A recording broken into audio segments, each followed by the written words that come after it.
Hey there, and welcome back to the third in this series of very, very special trainings. And in this training, we're going to be talking about the big problem with your business.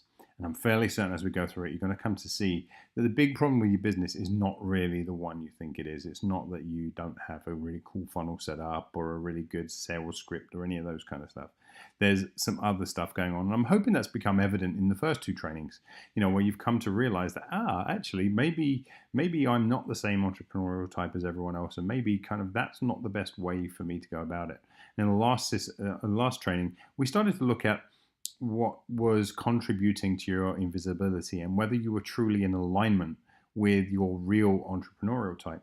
And in this training, we're going to dig a little bit further into that and the whole idea of what it is that's really keeping you from being seen, being heard, being valued, being believed, and ultimately being the person that people come to and want to invest in so that you can help serve them to their greatest truth, so you can help serve them to the kind of transformation that they really, really, really want to make in their lives.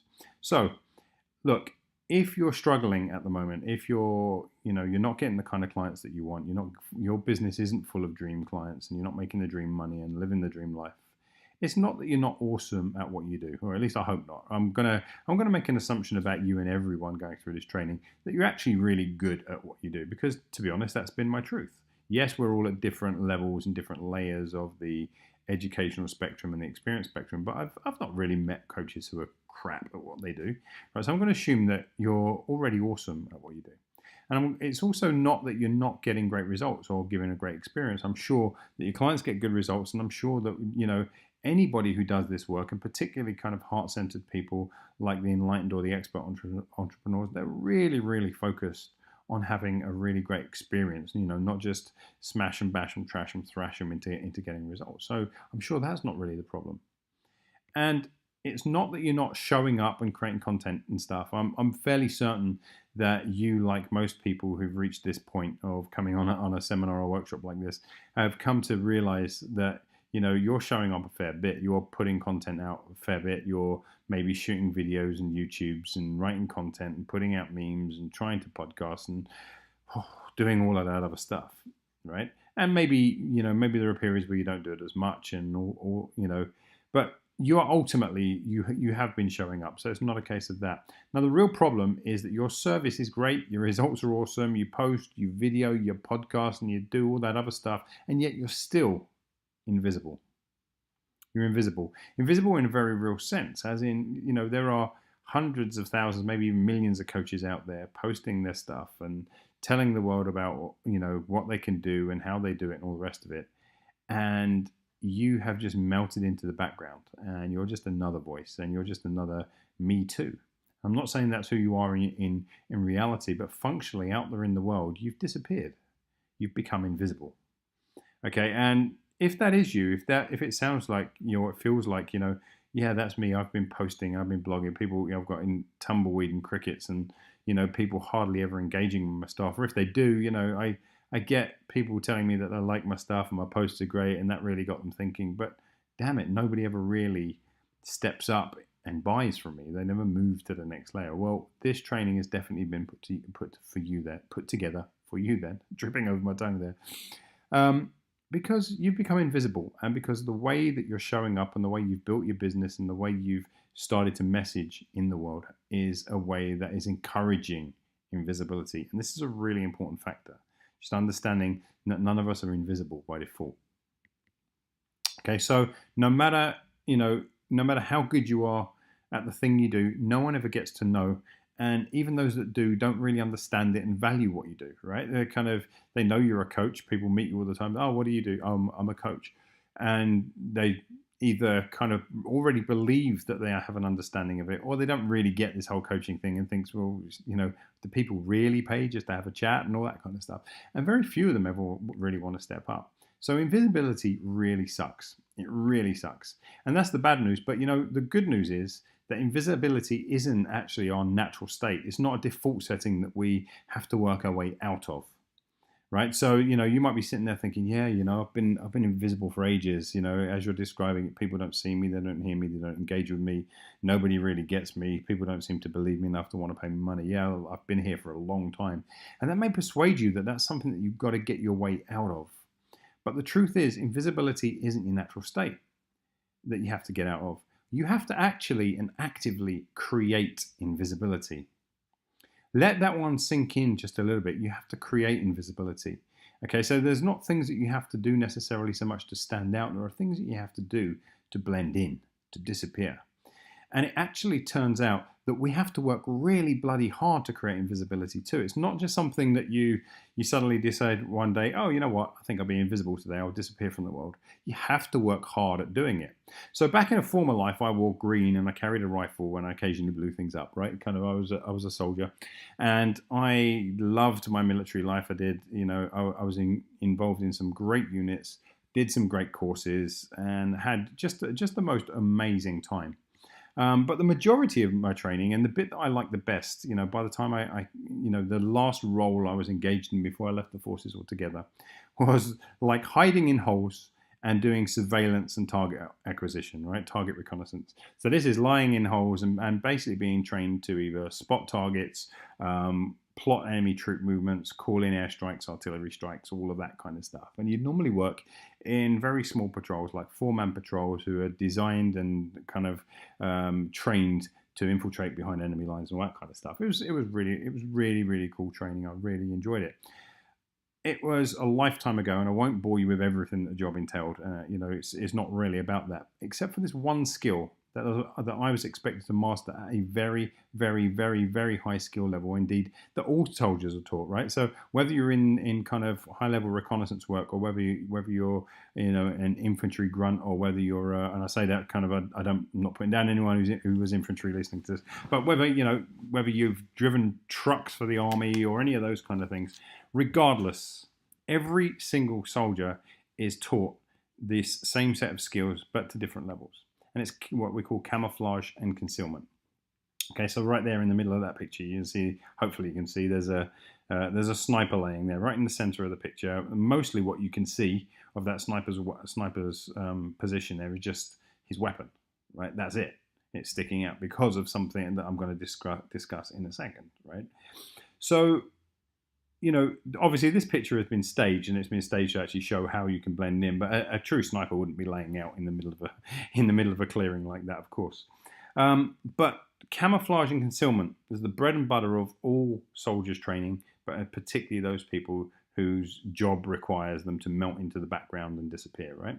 So simply put, camouflage and concealment is the art and science of blending into your surroundings and remaining undetected whilst carrying out missions. So even more simply put, it's the art and science of invisibility. And I've got to tell you, and like no shit, it takes a lot of work, a lot of work to master. You don't just suddenly decide one day that you're going to disappear and melt into bushes and melt into the undergrowth, and it just happens. There's a lot of mistakes that you can make, and there's a lot of factors that you have to bring into play. There are systems within systems and strategies within strategies for soldiers to master this and basically master the art of remaining unseen. Okay, there's another one, and again, pretty much what can you see in that picture that would absolutely tell you that there was a soldier there? Just the tip of the weapon, right? If there wasn't the tip of the weapon in frame, you probably wouldn't even notice that person, apart from a few things like shadow, right? So to become masters of invisibility, as soldiers, we had to be able to understand and manipulate things like shape, shine, shadow, surface, spacing, silhouette, movement, and noise. So shape, we had to be able to blend in by actually changing our shape and actually melting in with the shape and the structure of our surroundings. For shine, we had to avoid reflection by dulling down various surfaces on our kit and our equipment so that you didn't get that kind of telltale glint. Shadow, wherever possible, we're kind of blending into the shadows and using the darkness. Surface, make sure that everything on our surface, just like those previous pictures, where you saw the snipers where they're laying there and they're covered in leaves and grass and all the rest of it, we had to make sure our surface matched the surface of our surroundings. Everything that can be seen matched the environment. Spacing, we had to make sure we didn't break the patterns of the environment. So, if there were fence posts and stuff like that, so fences are normally set out every like 10 or 15 yards. And if you knelt down or you crouched in between two of them, you've suddenly broken up the spacing, right? So you had to be very, very aware of your spacing, particularly if you were going up against fences or against things that were set out in rows like orchards and stuff like that. Silhouette, we had to make sure we didn't stick our head up and above things. So we had to kind of find ways to look around and under and through the environment. And movement had to be slow and in the same direction as kind of any kind of surface movement around us. So, for example, if the wind was blowing on grass from left to right and you were moving from right to left, you were obviously going against the standard movement, which is going to make it easy for the enemy to pick you out. And then noise, we had to stay silent and actually, kind of muffle everything and keep our communications, our vocal communications to a minimum. So we do everything with hand signals.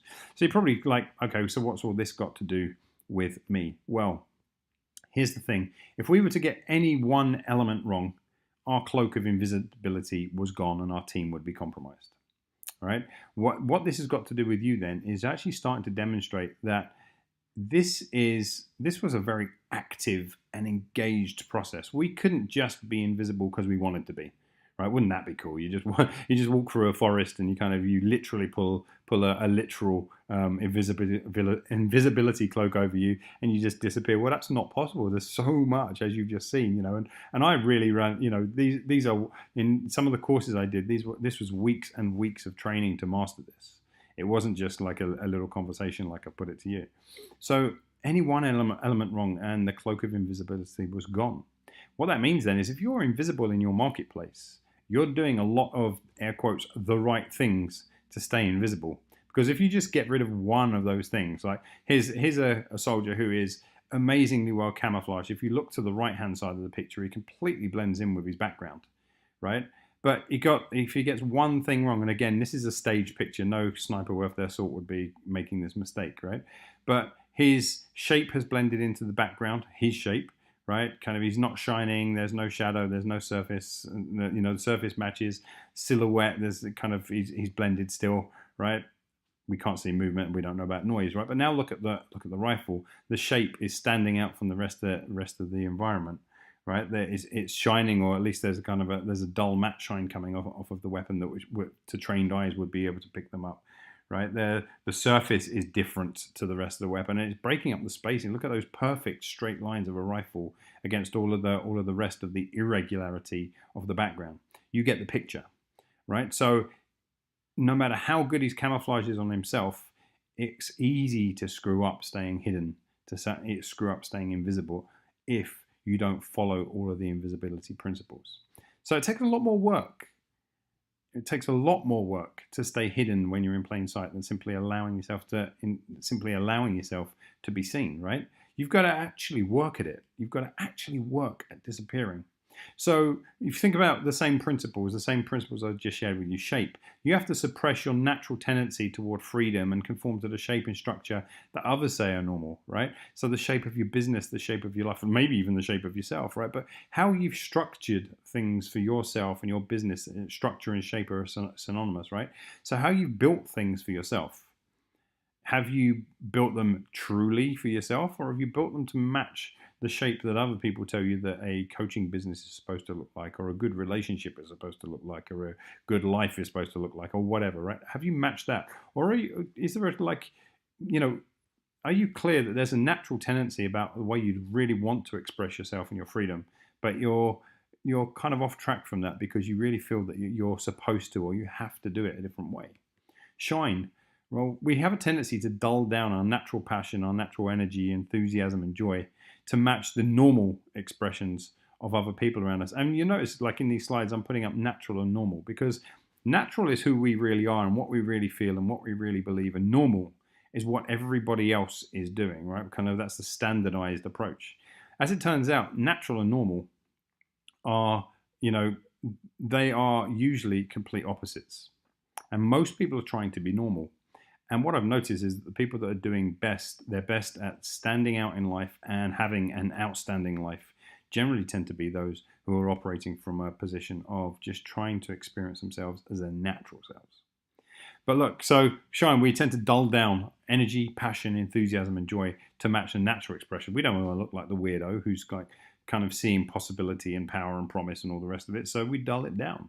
Shadow, we have to actively seek to stay in the shadows and suppress our natural pull toward the light for fear that others will see our passion, our purpose, our possibility as maybe arrogant or conceited, or they'll think that we're full of ourselves. So we don't come out into the light because instead of actually just saying, no, I'm confident and certain and have a really strong belief and I just really want to be out there sharing it with people, we turn it into something else. We say, people are going to think I'm arrogant. They're going to think I'm full of myself. They're going to think I'm completely conceited. So I'll just hide back here in the shadow. I've got these amazing skills. I've got this amazing ability that to really, really help people. But I just won't do that. I'll stay back here because I don't want people to think I'm conceited. Surface. We have to ensure that what people see of us superficially meets their approval of what's normal, even though naturally we feel that our deep natural differences are what actually make people feel beautiful. Right, think on that. Like, how many times have you been kind of just blended into, whether it be the clothing that you wear, whether it be the words that you say, whether it be the places that you go to, the restaurants you eat at, the posts that you write, the videos you create, they've just become they blend in at a very superficial level. Like, what people see of you on the surface isn't actually who you really are. How many times have you done that, and how often are you doing that? How often are you actually saying, well, there is this deep side to me. There's stuff that I wish people knew this about me, but actually what I'll do is I'll just show them this superficial stuff, and as I show them the superficial stuff, I'll also make sure that the superficial stuff doesn't kind of isn't out of alignment with what other people are saying, because I don't want to piss people off, upset them, or have them think I'm arrogant or conceited. See where I'm going with this? Spacing. We actively distance ourselves from where we grow naturally and instead fit into others' idea about our place. You just think about it. Up on the left there, that's an orchard, right? Yeah, it's still absolutely full of trees, and I'm sure the trees are beautiful, but they're laid out in neat rows and lines and on grids, right?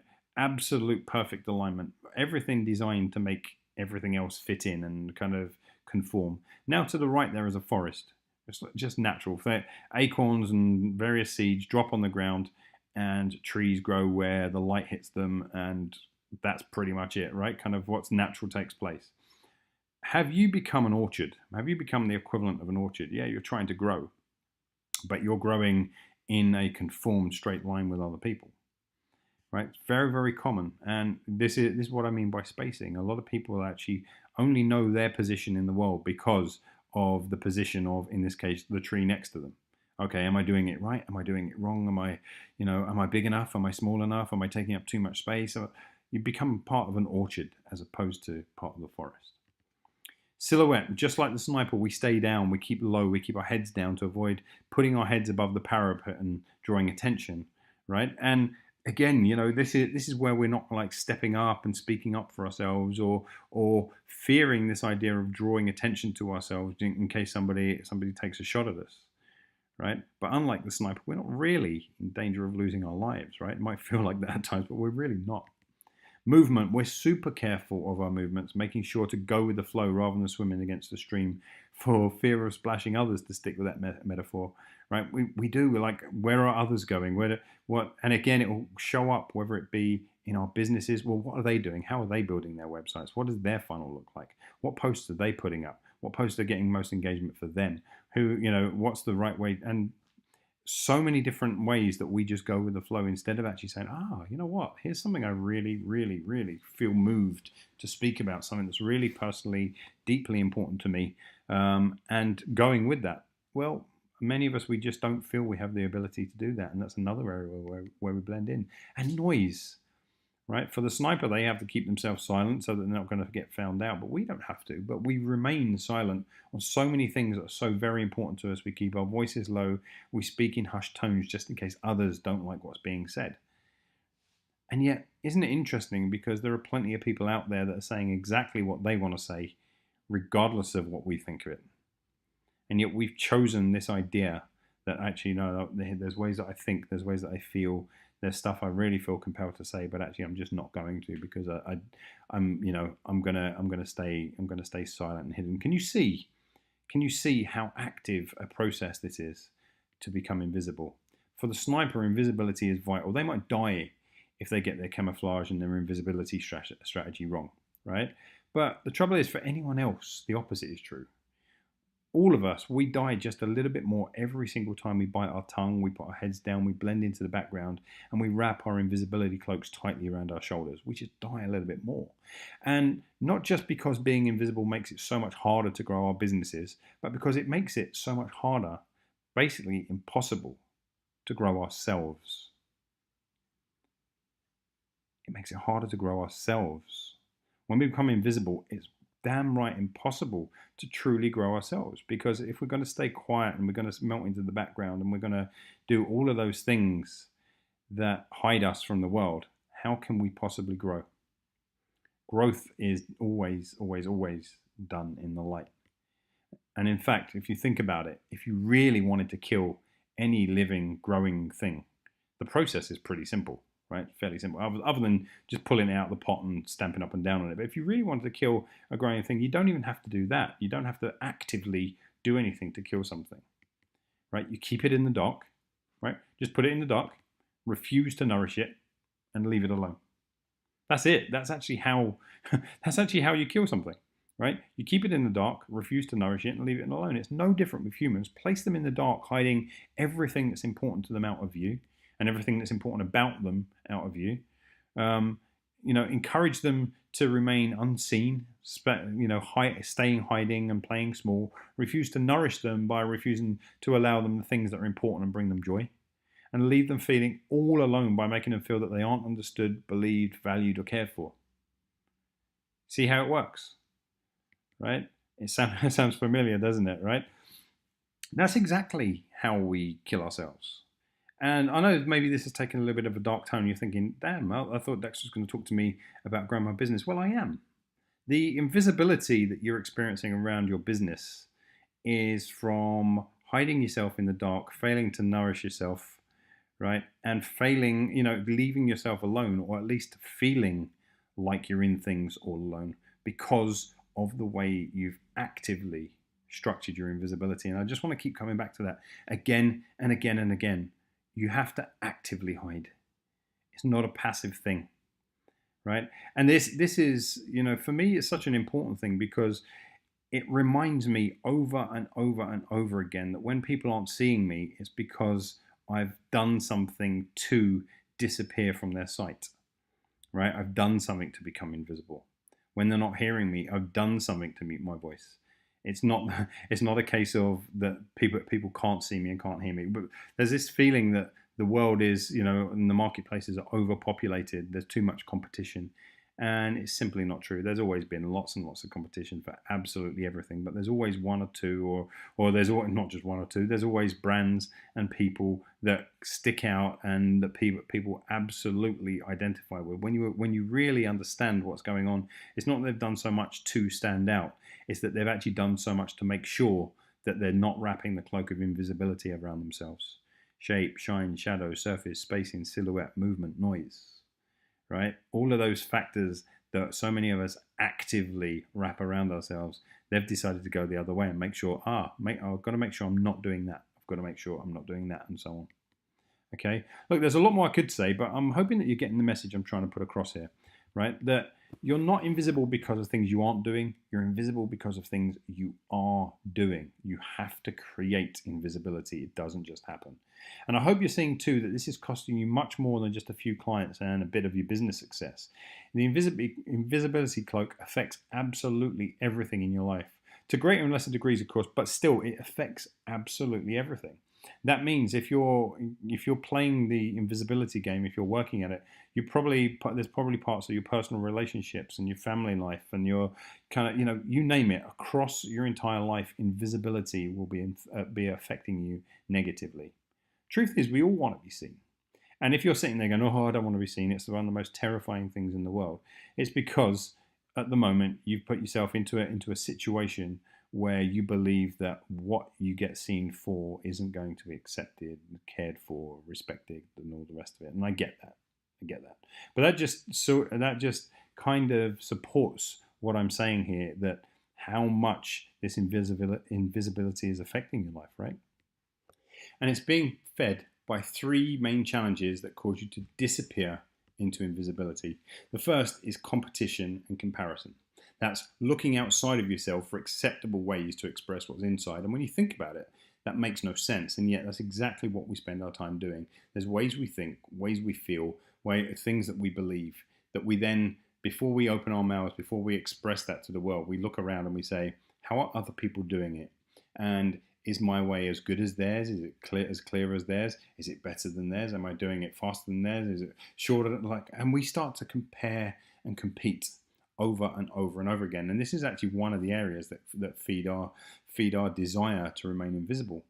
Because obviously, if you're in comparison and in competition with other people, and to your eyes, what they've done looks better, you don't want to stand out, right?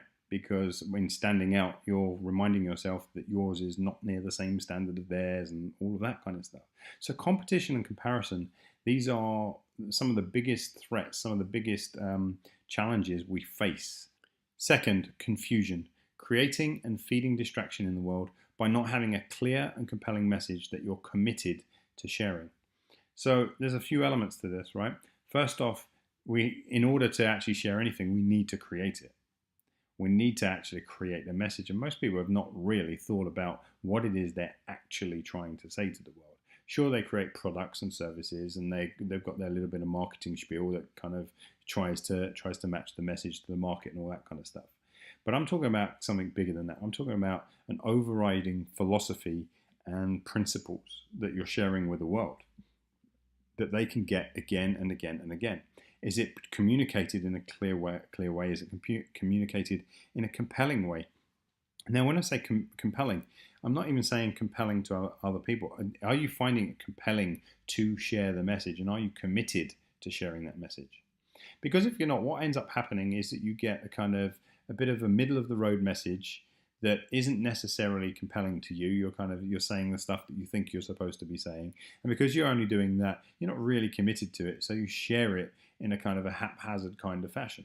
Sometimes you do, sometimes you don't. Sometimes you've got other things that are much more important to you to share and say, right? And that leads to confusion for the people that are going to be looking at you, because they don't really get any feel for what you're about and what you stand for and the idea that you're championing. And the third thing is commoditization, and that's making your offering smaller, lesser, cheaper, and more in line with what's already acceptable. So it's a bit like the competition, and it certainly stems from comparison, but usually this is much more of a race to the bottom. It's a bit like saying, okay, well, I'm not in a position to kind of think the big thinks and dream the big dreams and all that kind of stuff. So let me see if I can, it's almost the same as of making an invisible product suite. It's shrinking it down so it doesn't take up too much space. Okay, and it's shrinking it down and kind of making it much more conformist with the other approaches that are already out there. So yeah, you'd really rather share in certain types of packages or at certain price points and all the rest of it, but you don't do that. You continue selling kind of one-off sessions because, well, that's how everyone else is doing it. And because everyone else is doing it at £100, you say, well, maybe I should do it kind of about £80 so that people kind of feel like it's a good deal, and so on and so forth. It's commoditization is actually taking away the rarity of something and actually making it much more humdrum and also ran and normal. Okay, so these are the three ways that we tend to actually convince ourselves that we need. It's a self-perpetuating cycle. We compete and we compare. We add to the confusion, and then we go into commoditization. And because of those things, we want to become invisible.